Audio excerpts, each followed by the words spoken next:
اذان کا جواب دینے کا طریقہ یہ ہے، اس میں ایک تو فضیلت اس کی بہت زیادہ آئی ہے۔ رسول پاک علیہ السلام نے فرمایا کہ جو اذان کا جواب دیتا ہے اسے ہر کلمے کے جواب میں 2 لاکھ نیکیاں ملتی ہیں، اور اگر گھروں میں عورت جواب دیتی ہے تو اس کو 1 لاکھ نیکی ملتی ہے۔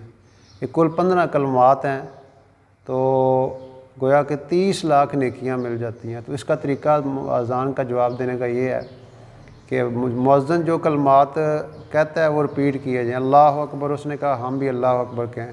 جب اشہد ان لا الہ الا اللہ کہتا ہے، ہم بھی اشہد ان لا الہ الا اللہ کہیں۔ اور حی علی الصلاۃ کے جواب میں لا حول ولا قوۃ الا باللہ، یعنی حی علی الصلاۃ لا حول ولا قوۃ الا باللہ۔ اسی طرح حی علی الفلاح اور حی علی الفلاح کے جواب میں 2 دفعہ لا حول ولا قوۃ الا باللہ۔ پھر اینڈ پہ جب اذان ختم ہو جائے درود پاک پڑھ کے پھر دعا مانگنی چاہیے، اللہم رب ھذہ الدعوۃ التامہ۔ تو یہ اذان کا جواب دینے کا طریقہ ہے۔ اور اس پر دوبارہ بتا دیتا ہوں کہ اجر بہت زیادہ، ہر کلمے پہ 2 لاکھ نیکیاں ملتی ہیں۔ اللہ تعالی ہمیں عمل کرنے کی توفیق عطا فرمائے۔